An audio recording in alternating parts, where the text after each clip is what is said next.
اعوذ باللہ من الشیطان الرجیم بسم اللہ الرحمن الرحیم۔ عزیزان ایمان، آج نومبر 1974 کی 24 تاریخ ہے اور درس قرآن کریم کا آغاز سورہ ابراہیم کی آیت 13 سے ہو رہا ہے۔ 14/13 بات وہی ازلی کشمکش کی چلی آ رہی ہے۔ آسمانی انقلاب کے پیغامبر رسول وہ انہیں خدا کی طرف لے جانے والے راستے کی نشاندہی کر رہے ہیں۔ مفاد پرست گروہ حسب سابق ان کی مخالفت کر رہے ہیں۔ مخالفت کی وجوہ یا بحث و جدل کا انداز یہ نہیں کہ دلیل کا جواب دلیل سے دیں۔ کہا یہ جا رہا ہے دو چیزیں تھیں۔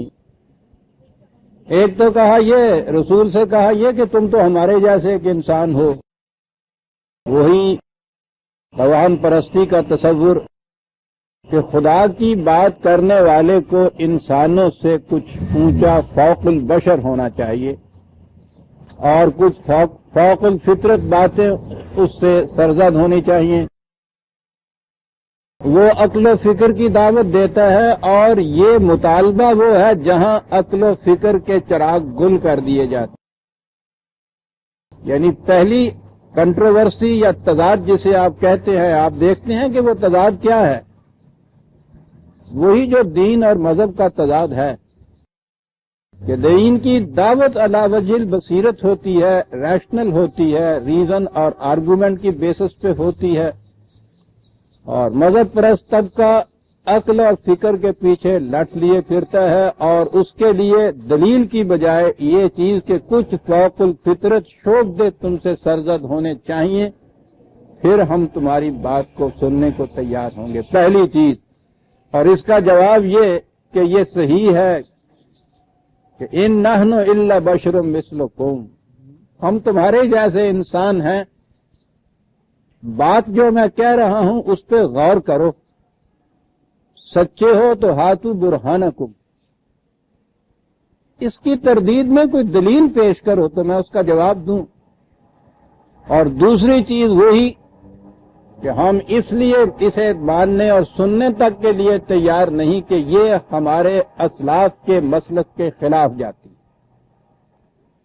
پھر وہ یہی کہتے تھے کہ صاحب بات میں کہہ رہا ہوں اسے آن میرٹ پرکھ کے دیکھیے کہ وہ بات کیسی ہے۔ یہ بھی کوئی دلیل ہے کہ ایک مسلک جو متواتر تمہارے ہاں چلا آ رہا ہے، غلطی کیوں نہ ہو، تم اس کے خلاف بات سننے تک کے لیے تیار نہیں ہو۔ یہ ہیں دو دلیل، تو انہیں کہی نہیں جا سکتی، وجوہ مخالفت جو ان لوگوں کی طرف سے آ رہی تھی۔ بات خواہ آج سے 6000 سال پہلے کی ہو رہی ہو یا آج کے دور کی ہو رہی ہو، جب بھی خدا کی بات سامنے لائی جائے گی تو مذہب پرست طبقے کی طرف سے یہی دو ہیں وجوہ مخالفت جو پیش کی جائیں گی، ہمارے ہی جیسا انسان، اور پھر اس کے بعد یہ کہ ہمارے اسلاف کے راستے سے یہ ہٹی ہوئی بات کہتا ہے۔ پہلی چیز یہی کہ پہلے بھی کسی نے یہ کچھ کہا تھا، کہنے والا تو ایک طرف رہا، جب ان سے کہا کہ یہ امریکہ والے وہاں چاند پہ چلے گئے ہیں تو انہوں نے کہا تھا کہ پہلے بھی وہ چاند پہ گیا تھا۔ ان سے پوچھئے کہ روز جو لاؤڈ سپیکر کے اوپر یہ آواز و خطبے دیتے ہیں، تمہارے اسلاف میں سے کسی نے لاؤڈ سپیکر کے اوپر بھی خطبہ دیا تھا؟ لیکن ان سے کہے تو وہ جو دلیل سے کسی نے بات کرنی ہو تو جواب کیا مل رہا ہے؟ وہ کہہ رہے ہیں کہ کوئی دلیل لاؤ۔ جواب ملتا ہے وقال الذین کفروا لرسلہم لنخرجنکم من ارضنا او لتعودن فی ملتنا، یا تو واپس آؤ اسی مذہب میں جہاں سے تم نکل کے اس نئے دین کی تنقید کر رہے ہو، اور اگر ایسا نہیں ہے تو پھر ہم تمہیں یہاں سے نکال دیں گے۔ دیکھ رہے ہیں دلیل کیا ہے؟ ملک سے باہر نکال دیں گے، یا تو وہ مذہب اختیار کرو اور یا ہم تمہیں ملک سے باہر نکال دیں گے۔ انہوں نے یہ کہا خدا کے قانون مکافات عمل کی طرف سے جواب آیا جس سے کہا گیا ہے فَأَوْحَى إِلَيْهِمْ، ہم نے اپنے رسولوں کو وحی کے ذریعے سے یہ بات بتائی کہ ان کی دھمکیوں میں آنے کی ضرورت نہیں ہے. لَنُهْلِكَنَّ الظَّالِمِينَ، یہ ظلم اور استبداد کی باتیں ہیں جو کچھ یہ کر رہے ہیں، دلیل و برہان کی بات نہیں. یہ بھی کوئی بات ہے کہ تم اگر یا تو واپس آ جاؤ اس غلط مذہب کی طرف جس کو چھوڑ کر تم نے یہ نیا مسلک اختیار کیا، اور اگر ایسا نہ ہوگا تو ہم تمہیں گاؤں سے نکال دیں گے. کہا یہ کہ یہ کہتے ہیں اور تم دیکھو گے کہ یہ ظالمین، اب انہیں ظالمین کہا گیا ہے قرآن نے، ظلم کرنے والے. تم دیکھو گے کہ یہ تباہ ہو جائیں گے، ہم انہیں تباہ کر دیں گے جیسے کہا ہے گیا ہے. ہم یہاں جو کہا ہے آپ دیکھیے نا کتنا زور ہوتا ہے اس کے اندر. میں نہیں ہم کہا جاتا ہے ایسے مقام پہ. قرآن میں یہ دیکھیے گا آپ کہ اللہ تعالیٰ میں کہاں کہتا ہے انی قریب. جب میرے بندے میرے متعلق پوچھے تو کہو کہ میں ان سے قریب ہوں. اور جب یہاں اس مقام کے اوپر آتا ہے قانون مکافات کی گرفت آتی ہے تو کہتے ہیں کہ ہمارا قانون یہ کر دے گا اور ہم یہ کریں گے. انداز بڑا خوبصورت ہو. ظالمین کو ہم ہلاک کر دیں گے. یہاں ظالمین کہا ہے کیا ہے ظلم ان کا؟ انہوں نے کہا یہ ہے کہ یا واپس آؤ تو مرتد ہو گئے ہو، یا تو واپس وہی مذہب اختیار کرو ہمارا، ورنہ ہم تمہیں یہاں سے نکال دیں گے. قرآن نے اسے ظلم کہا ہے اس لیے کہ اس کے نزدیک تو بنیادی چیز مذہبی آزادی ہے، وہ باطل کا ہو یا صحیح ہو. آزادی ہے کہ جس کا جی چاہے جون سا راستہ جی چاہے اختیار کرے، اس کے نتائج بھگتنے کے لیے تیار ہو. کسی دوسرے کو اس کا حق حاصل نہیں ہے کہ زبردستی کسی سے یہ کہے کہ نہیں تم یہ مذہب اختیار کرو اور وہ دین چھوڑ دو. سارے قرآن کی تعلیم یہ ہے کہ اگر زبردستی یہ کچھ کرانا ہوتا تو ہم انسانوں کو ایسا پیدا ہی کیوں نہ کر دیتے کہ ہر ایک ہی راستے کے اوپر چلتا. ان کو اختیار و ارادہ تو دیا ہی اس لیے گیا ہے کہ یہ اپنے اختیار و ارادے سے راستہ اختیار کریں. شرف انسانیت اس میں، اور ہم اختیار و ارادہ دینے کے بعد اسے سلب نہیں کرنا چاہتے. یہ خدائی نہیں ہوگی، صاحب انصاف نہیں ہوگا کہ ایک طرف ہم اختیار و ارادہ دیں کہ جون سا جی چاہے راستہ اختیار کرو. ومن شاء فلیؤمن ومن شاء فلیکفر، اور اس کے بعد ہم یہ کہیں کہ کیوں تم نے یہ راستہ اختیار کیا، اور اس کے بعد یہ کہیں کہ یا تو واپس لوٹو اسی غلط راستے کی طرف. اور اگر ایسا نہیں ہے تو پھر کے بعد عزیزان من سوچیے، قرآن نے اسے ظلم کہا ہے نا. انہوں نے تو اتنا ہی کہا تھا کہ ہم تمہیں نکال دیں گے، اور آپ کے ہاں مذہب کی طرف سے کہا یہ جاتا ہے کہ جو مرتد ہو جاتا ہے یعنی اسلام چھوڑ کے کوئی اور مذہب اختیار کر لیتا ہے تو اس کی سزا قتل ہے. یہ تو انہوں نے بھی نہیں کہا. جنہیں قرآن نے ظالمین کہا ہے انہوں نے اتنا ہی کہا تھا کہ یا تو واپس آ جاؤ ورنہ ہم تمہیں یہاں سے نکال دیں گے. اور اس پہ قرآن نے کہا ہے کہ یہ ظالمین ہیں، یہ ظلم ہے. یہاں ایک قدم آگے بڑھتے ہیں کہ مرتد کی سزا قتل ہے. تو گویا وہ اس سے کچھ کمتر درجے پہ تھے جو وہ کہہ رہے تھے کہ بھئی یا واپس آؤ یا یہاں سے چلے جاؤ. یہاں یہ صورت ہے کہ صاحب یا واپس آؤ ورنہ ہم تمہیں قتل کر دیں، سزا موت ہے. قرآن کہتا ہے لَنُهْلِكَنَّ الظَّالِمِينَ، اس قسم کے ظلم کرنے والوں کو ہم تباہ کر دیا کرتے ہیں، ہلاک کر دیا کرتے ہیں. ہلاکت اور تباہی کے معنی یہی نہیں ہوتے کہ وہ بالکل ان کو صفحہ ہستی سے مٹا دیا جاتا ہے. ہلاکت تو یہ ہے کہ ذلت اور خاریاں ان کے پیچھے لگ جاتی ہیں. یہ آپ دیکھتے ہیں جرم کتنا بڑا قرآن نے قرار دیا ہے. اسے غور طلب ہے یہ بات. کس بات کو ظلم یہاں کہہ رہا ہے کہ بھئی وہ اپنی آزادی سے، ضمیر کی آزادی سے، اپنے اختیار و ارادے سے ایک راستہ کے اختیار کیے ہوئے ہیں. تمہارے نزدیک وہ غلط صحیح، لیکن تمہیں اس کا کیا حق حاصل ہے کہ تم زبردستی ان سے کہو کہ نہیں وہ راستہ نہیں، اس راستے پہ چلو، اگر ایسے راستے پہ نہ چلو گے تو ہم تمہیں نکال باہر کریں گے. یہ تو بہت بڑا ظلم ہے، یہ بڑا استبداد ہے. اور ظلم کا نتیجہ تو تباہی اور ہلاکت ہوتا ہے کسے باشد. اب یہ بات تو ہوئی کہ ہم انہیں ہلاک کر دیں، لیکن یہ تو حصہ لائی ہے صرف. انہوں نے کہا تھا کہ ہم تمہیں باہر نکال دیں گے، اور قرآن نے کہا کہ اس کے بعد ہوگا یہ کہ یہ تو تباہ ہو جائیں گے، وَلَنُسْكِنَنَّكُمُ الْأَرْضَ مِن بَعْدِهِمْ، اور اس کے بعد اس ملک کے، اس وطن کے، اس مملکت کے تم مالک بنو گے۔ صرف ان کی ہلاکت ہی نہیں، بلکہ جو لوگ سچائی پہ ہیں، صحیح راستہ اختیار کیے ہوئے ہیں، یہ ان کے لیے پازیٹو سٹیپ ہے۔ یہ ہونا چاہیے، صرف ان کی ہلاکت سے تو بات نہیں بنتی، جو حق پر ہے ان کا تمکن ہونا یہ ضروری ہے۔ یہی چیز ہے جہاں سب سے پہلے سورہ حج میں 39-40 22 اوور 39-40 پہلی دفعہ جہاں اجازت دی گئی ہے جنگ کرنے کی، تو کہا یہ گیا ہے کہ یہ لوگ کہ جن کی کیفیت یہ ہے کہ تم ان کا وطن چھوڑ کر مکے سے مدینے بھی آ گئے ہو، یہاں بھی یہ چین نہیں لینے دیتے تمہیں، یورش کر کے آ گئے ہیں، یہاں بھی ظلم اور استبداد کر رہے ہیں، تو اس کے بعد تمہیں اجازت دی جاتی ہے کہ اب تم اپنی مدافعت کے لیے باہر نکلو۔ اور اس وہاں یہ چیز ہے کہ اس کے بعد تم دیکھو گے کہ ان کو کس طرح شکست ہوتی ہے، یہ کیسے ہلاک ہوتے ہیں، اور وہاں پھر یہ چیز کہ ان کے مقابلے میں یہ لوگ یعنی یہ جماعت جو ہے مسلمین کی، ان کی کیفیت یہ ہے کہ انہیں تمکن فی الارض حاصل ہوگا۔ تو یہ سوال صرف ان غلط رو انسانوں کی ہلاکت کا نہیں، بلکہ صحیح نظام قائم کرنے کا سوال ہے۔ تو صحیح نظام قائم کرنے کے لیے تو غلط نظام والے جو ہیں یا غلط نظام جو ہے اس کو پہلے ہٹانا اور مٹانا ضروری ہوگا۔ تو یہ جو ظالمین کی تباہی ہے یہ در حقیقت ظلم کی تقریب ہے کہ ظلم کو نہیں رہنے دیا جائے گا، اور اس کی جگہ وہ جماعت تمکن اور اقتدار حاصل کرے گی جو ظلم کی بجائے عدل اختیار کرے گی۔ یہاں سوال جماعت اور جماعت کا نہیں، گروہ اور گروہ کا نہیں، قوم اور قوم کا نہیں کہ ان کی قوم تباہ ہوگی ہماری قوم غالب آ جائے گی۔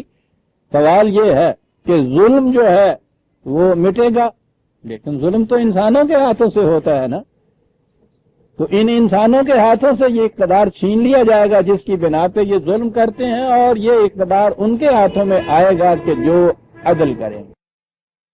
وَلَنُسْكِنَنَّكُمُ الْأَرْضَ مِن بَعْدِهِمْ، اور اس کے بعد انداز جیسا قرآن کا ہے، یوں بات ہو رہی تھی جیسے کسی پہلے دور کے دو گروہوں کی بات، ان کی مخالفت و مخاصمت کا ذکر ہو رہا تھا۔ کہا کہ نہیں، یہ ہمارا ابدی اصول ہے، انہی کی بات نہیں تھی۔ ذالکا، یہی کچھ ہوگا، یعنی تمکن فی الارض ہوگا ظلم کے مٹنے کے بعد ان لوگوں کو، لمن خاف مقامی و خاف وعید، جو جانتے ہیں کہ خدا کا مقام کیا ہے۔ بس جیسا کہ میں نے کئی دفعہ عرض کیا ہے، قرآن کی تعلیم کا محور اور نقطہ ماسکہ یہ ہے کہ وہ خدا کا صحیح تصور پیش کرتا ہے اور انسان کی صحیح پوزیشن سے اسے متعارف کراتا ہے۔ بعض یہ ہے وہ محور جس کے گرد اس کی ساری تعلیم گھومتی ہے۔ تو وہ لمن خافہ کے معنی صرف ڈرنا نہیں ہوتا، عربوں کے ہاں کسی چیز کا علم اور احساس ہونا جو ہے اس کو بھی وہ یہ کہتے ہیں کہ جسے علم اور احساس ہو جائے کہ خدا کا مقام کائنات میں کیا ہے، وہ ایک پرستش کی شے نہیں ہے، وہ ایک نظام دیتا ہے، قانون مکافات دیتا ہے، اور اس کے پیچھے اس قانون کے نتیجہ پیدا کرنے والی قوت ہے جس کا نام خدا ہے۔ جو جانتا ہے، اس نے کہا کہ خدا کا مقام کیا ہے، اور آگے ہے وخاف وعید، اور وہ جانتا ہے کہ اس کے قوانین کی سرکشی کا نتیجہ کیا نکلے گا۔ ذالک لمن، یہی ہوگا ہر اس کے ساتھ کہ جو یہ چیزیں جانتا ہے کہ خدا کا مقام کیا ہے اور اس کے قوانین کی خلاف ورزی اور سرکشی کا نتیجہ کیا ہے۔ جو یہ جانتا ہے انہیں تمکن حاصل ہوگا اس عرض کے اندر، اسی دنیا کے اندر، لَيَسْتَخْلِفَنَّهُمْ فِي الْأَرْضِ، یہی تمکن حاصل ہوگا ان کو۔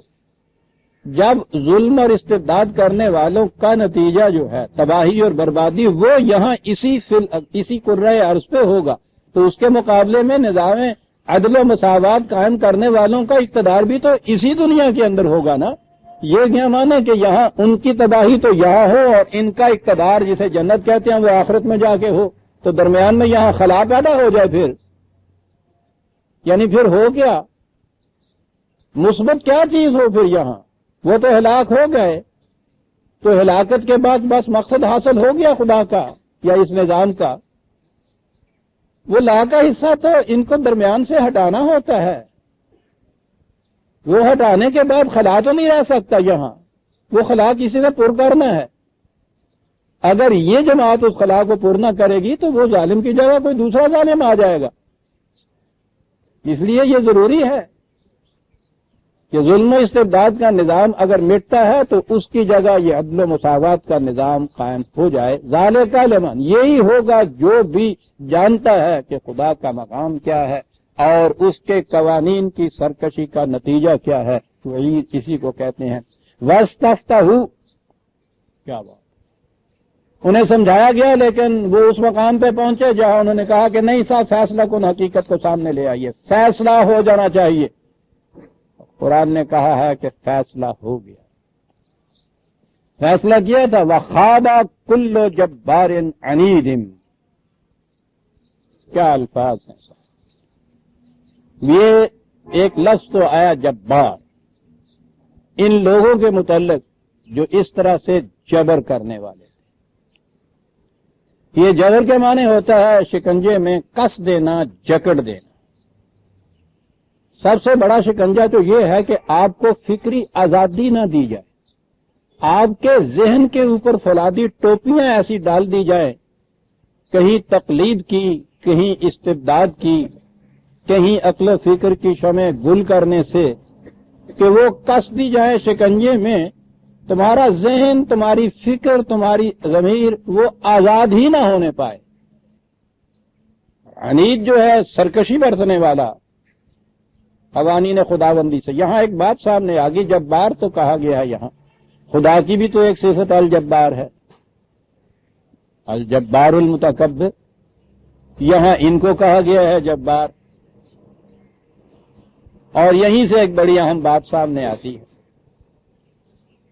قوت فی ذات ہی نہ خیر ہے نہ شر ہے اور یہ بات کئی دفعہ آ چکی ہے جو میں نے کہا تھا خیر و شر کا مسئلہ بڑا پرانا چلا آ رہا ہے بڑا اہم اور فلسفی ہوا کہ دیکھیے تو صاحب اس کے اوپر پوچھو نہیں کمروں کے کمرے بھر جائیں کتابوں سے جو کچھ انہوں نے اس پہ لکھا ہے قرآن نے تو 2 لفظوں میں بات صاف کر دی اس نے کہا کہ کوئی شے شر ہوتی نہیں اس طرح سے کچھ قوتیں ہیں کچھ صلاحیتیں ہیں کچھ خاصیتیں ہیں کچھ طاقتیں ہیں ان کا استعمال ہے جو انہیں شر بنا دیتا ہے اور خیر بنا دیتا ہے پانی ساحلوں کے اندر بہتا ہے تو وہ ممد حیات ہے اگر وہ ساحلوں کو توڑ کے سرکشی اختیار کر کے سیلاب بن جاتا ہے تو اس سے تباہی آ جاتی ہے آگ سے اتنے مفید کام نکلتے ہیں انسانوں کے تمدنی زندگی کا انحصار اس پہ ہے یہی آگ جب شعلہ فشانیوں سے باہر نکلتی ہے جسے جنگل کی آگ کہتے ہیں تو تباہیاں ہی تباہیاں آ جاتی ہیں صاحب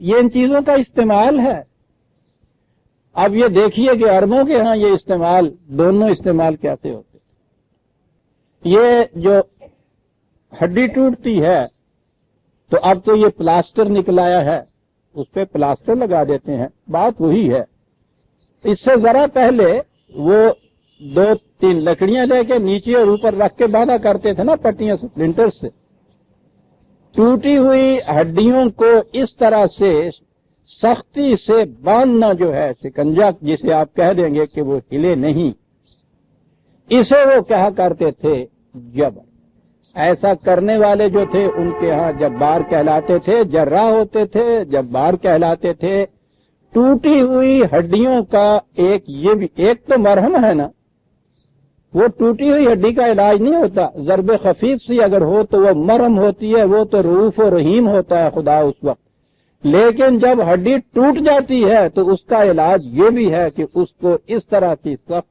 لکڑیوں کے اندر جکڑ کے باندھ دیا جائے تاکہ ٹوٹی ہوئی ہڈی جڑ جائے اسے جبار کہتے ہیں خدا کا الجبار ہونا یہ ہے ٹوٹی ہوئی ہڈیوں کو قانون کے شکنجے میں رکھ کے جوڑ دینا اور ایک جبر ہے کہ اچھی بھلی ہڈی کو ڈانگ مار کے توڑ دینا یہ جبر وہ ہے جہاں یہ کہا گیا ہے کہ ظالمین انہیں یہاں جبار کہا گیا ہے، وہ بھی جبر تھا نا، وہ اب تو نہیں یہ چیز، اس سے پہلے کہ چائنا میں وہ آیا کرتے تھے چینی، یہاں ان کے ساتھ ان کی عورتیں بھی ہوتی تھی، اتنے اتنے پاؤں ان کے ہوتے تھے، دیکھا ہوگا آپ لوگوں نے بڑے بوڑھوں میں، وہ چل ہی نہیں سکتی تھی بیچاریاں، تو وہاں وہ پیدائش کے ساتھ ہی لڑکیوں کے پاؤں کو کس کے باندھ دیا کرتے تھے کہ وہ بڑھنے ہی نہ پائیں۔ تو ایک تو یہ ہے شکنجا کہ وہ بڑھنے ہی نہ پائیں، یہ ہے جسے اس قسم کا جبر کہتے تھے یہ عرب۔ تو یہ جو جبار کہا وہاں کہ جو ضمیر کی آزادی نہ دیں، فکر کی آزادی نہ دیں، انسان کے اختیار و ارادے کو اپنے ظلم اور استبداد کی بنا پر جکڑ کے رکھیں، یہ بھی ایک جبر ہے۔ اور ایک جبر وہ ہے کہ ظالم جو ہے اس کو قوت سے روک دیا جائے، یہ بھی جبر ہے۔ اور پھر یہ بھی ہے کہ اگر کوئی شخص سرکش بھی ہو گیا تھا، ٹوٹ گئی تھی ہڈی، اور وہ آتا ہے پھر علاج کے لیے آتا ہے وہ، تو اسے بھی قانون کے شکنجے کے اندر جکڑ کے اس کی ٹوٹی ہوئی ہڈی کا علاج کرنا ہوتا ہے۔ خوابہ کل جبار عنید، لفظ خوابہ پھر باقی رہ گیا ایک تو عجیب چیز۔ یہ آگے چل کے ایک سورہ آتی ہے 91 غالباً، 91 91/8 91/8-9، وہاں یہ کہا گیا انسانی ذات کے متعلق وَالنَّفْسِ وَمَا سَوَّاهَا، اور وہاں یہ لفظ آیا ہے قَدْ أَفْلَحَ مَنْ زَكَّاهَا وَقَدْ خَابَ مَنْ دَسَّاهَا۔ افلح، کھیتی برومند ہو گئی اس کی جس نے اپنی ذات کی نشو و نما کا سامان بہم پہنچا دیا، زکا، وہ تو افلح ہے۔ یہ افلح کھیتی برومند ہونا کیا ہوتا ہے؟ بیج کے اندر صلاحیتیں ہوتی ہیں، انہیں اگر مناسب سامان نشو و نما مہیا ہو جائے تو اس میں سے پھر کونپل پھوٹتی ہے، کھیتی اگتی ہے، پودا بڑھتا ہے، پھر پھل پھول لاتا ہے۔ یہ تو ہے فلاحت جسے آپ کہتے ہیں۔ قرآن کریم نے یہ فلاحت، کاشتکاری جسے آپ کہتے ہیں، بہت سے مقامات پر عمل صالحہ کی مثال فلاحت یا کھیتی کی دی ہے، بڑی عمدہ مثال۔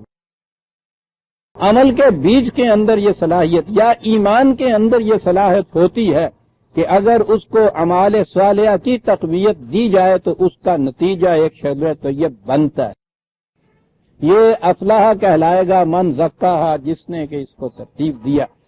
بالکل اس کے مقابلے میں ایک اور چیز آتی ہے کہ بیج تو ڈال دیا اور اس کے اوپر اتنا بڑا مٹی کا ڈلا ڈھیلا وہ آ گیا۔ یہ جانتے ہیں کاشت کرنے والے کہ اگر اتنا بڑا مٹی کا تودا یا ڈھیلا کسی بیج کے اوپر آ جائے تو وہ اگ ہی نہیں سکتا۔ اسے عربی میں کہتے ہیں تدسیہ، دساہا، بہت بڑا ڈھیلا کسی کے اوپر آ جانا، اتنا بڑا۔ یہ جو ڈھیلا بیج کے اوپر آ جائے مادی مفادات کا، تو پھر وہ بیج کے اندر کی صلاحیت تو وہ تھی اسی بیج کے اندر، وہ برومند نہیں ہوتی، وہ اس کی نمود نہیں ہوتی۔ آپ کو معلوم ہے کہ وہاں افلاح جو کہا اس کے مقابلے میں وہ لفظ کیا لائے ہیں صاحب؟ خوابہ کا کیا لفظ ہے، اللہ اکبر۔ اس زمانے میں یہ میچ باکس تو ہوتی نہیں تھی، اور ہم نے بھی دیکھا ہے پہاڑی لوگ آیا کرتے تھے، ان کے پاس چکماک کا ایک پتھر ہوتا ہے، سمجھتے یہ تھے کہ چکماک کے اندر آگ ہوتی ہے، اس کو دوسرے پتھر سے ذرا سا رگڑتے تھے اور وہ اگرچہ فرکشن سے وہ پیدا ہوتا تھا شعلہ، لیکن کہا یہ جاتا تھا کہ وہ چکماک کے اندر وہ آگ دبی ہوئی ہوتی ہے، محفوظ ہوتی ہے، مضمر ہوتی ہے، چھپی ہوئی ہوتی ہے، اور اس کو رگڑنے سے اس کی نمود ہو جاتی ہے۔ ایسا پتھر، ایسا چکماک یا ایسا پتھر کہ رگڑ سے اس کے اندر سے شعلہ نہ نکلے، وہ اسے کہا کرتے تھے کہ اس کے شعلے کی نمود نہیں ہو رہی، اس کے لیے خوابہ کا لفظ آیا کرتا ہے۔ صلاحیتیں تو خدا کی طرف سے ہر انسانی بچے کو ملی ہوئی ہوتی ہیں، اب اس کے بعد ان صلاحیتوں کی نمود کے لیے صحیح مواقع، صحیح سامان نشو و نما، صحیح تعلیم، صحیح تربیت، صحیح نظام، اگر وہ ہوگا تو یہ بیج پھول اور پھل دے گا، اور اگر یہ چیز نہیں ہوگی تو اس چکماک کے اندر یہ جو شعلے مضمر ہیں وہ دبے کے دبے رہ جائیں گے، ان کی نمود نہیں ہو سکے گی۔ قد خواب من دسا، انسانی ذات کی صلاحیتوں کی نمود نہیں ہو سکی۔ کیا بات ہے صاحب، امکانات موجود ہیں ہر بچے کے اندر۔ اب ان ممکنات کو مشہور کرنے کے لیے، ان پوٹینشیلٹیز کو ایکچوئلائز کرنے کے لیے ضرورت ہے جیسے بیج کے اندر دبی ہوئی مضمر صلاحیتوں کی نمود کے لیے یہ خارجی اسباب کی ضرورت ہے، ان اسباب کی بھی ضرورت ہے اور ان میں توازن کی بھی ضرورت ہے۔ حرارت کی ضرورت ہے، لیکن اگر تھوڑی سی حرارت کی بجائے وہ تیز جو سورج نکلا کرتا ہے مئی جون کا، اور اس میں تو پودے جھلس کے رہ جاتے ہیں۔ پانی کی بھی ضرورت ہے، لیکن جب وہ اتنی زیادہ بارش ہوتی ہے کہ فصلیں ڈوبتی ہیں تو وہی پانی ان کو لے ڈوبتا ہے صاحب۔ ہوا کی بھی ضرورت ہے، لیکن جھکڑ جب بن جاتی ہے وہ آندھی تو بڑے بڑے تناور درخت سامنے گر جاتے ہیں۔ سامان نشو و نما صحیح پرپورشن کے ساتھ مل جائے، جنہیں خدا کے حوالے سے الاسماء الحسنی کہا جاتا ہے، اگر وہ مل جائے اس مضمر صلاحیتوں کو تو وہ پھر مضمر سے بارز ہو جاتی ہے، وہ نمود ان کی ہو جاتی ہے۔ ساری چیز ہی یہی ہے۔ عمل صالحات اس نے کہا اس لیے ہے کہ وہ صلاحیتوں کی نمود کرنے والے کام ہوتے ہیں جو اس بیج کے اندر چھپی ہوئی ہوتی ہیں، جسے ایمان کہا جاتا ہے۔ وَخَابَ كُلُّ جَبَّارٍ عَنِيدٍ، اب یہ جو خوابہ ہے اب اس کی تفصیل سامنے آتی ہے۔ عزیزان مان، عجیب و غریب چیزیں آ رہی۔ کہا یہ کیا ہے جسے ہم نے کہا ہے کہ وہ خوابہ ان کے ہاں کی دبی ہوئی رہ جاتی ہیں؟ پہلی چیز جو میں نے ابھی عرض کیا ہے، پانی کے متعلق قرآن نے کہا ہے کہ جعلنا من الماء کل شیء حی، زندگی کی نمود پانی سے ہوتی ہے۔ پانی پہ دار و مدار ہے زندگی کا، انسانی زندگی نہیں، جہاں بھی زندگی ہے پانی پہ مدار ہے۔ یہ بھی زندہ ہیں جنہیں ہم پودے کہتے ہیں، مدار ہے ان کا پانی کے اوپر۔ لیکن اگر کسی پودے پہ کھولتا ہوا پانی ڈال دیا جائے تو دیکھا نا کیا ہو جائے گا وہ۔ کہا من ورائی جہنم، کہا ان کے پیچھے جہنم لگا ہوا ہے۔ یہ لفظ ورا جو ہے یہ پیچھے اور آگے دونوں کے لیے وہاں آتا ہے عربوں کے ہاں۔ ان کے پیچھے جہنم لگا ہوا ہے صاحب۔ پہلی چیز اب دیکھیے گا صاحب، اس جہنم کے اندر بڑے ضبط سے یہ مقامات جو ہیں ان کو میں پیش کر رہا ہوں۔ عزیزان مان، جذبات میں ایک تلاطم پیدا ہو رہا ہے میرے، اس لیے کہ وہ جو اقبال نے کہا تھا وائز کے متعلق کہ یہ اس طرح سے جہنم کی باتیں اچھل اچھل کے کر رہا ہے جیسے یہ دوسرے جہنم میں ہوں، یہ خود نہ ہو اس کے اندر۔ جو خود جہنم میں محسوس کرتا ہے وہ جہنم کی بات تو بڑے ضبط سے کر سکتا ہے۔ میں تو محسوس کرتا ہوں عزیزان من، جہنم وَيُسْقَى مِن مَاءٍ صَدِيدٍ، پہلی چیز یہ کھولتا ہوا پانی جو ہے وہ ڈال دیا جاتا ہے، اگا لیجیے کھیتیاں۔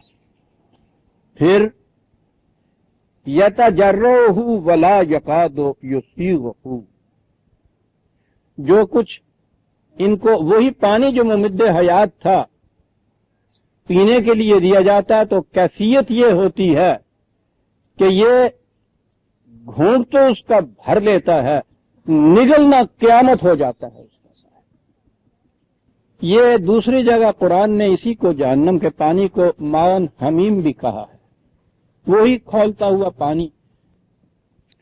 پینا تو پڑتا ہے، نگلا نہیں جاتا۔ پانی جیسی چیز بھی نگلی نہیں جاتی۔ ذرا کھولتا ہوا پانی کسی کے منہ میں ڈال دیجئے، لیکن یہ جو چیز ہے نا یہ تجربہ پینا پڑتا ہے، نگلا نہیں جاتا۔ یہاں سے پانی کہا ہے، بات سامنے آ گئی ہے۔ کیا ملتا ہے کھانے کو؟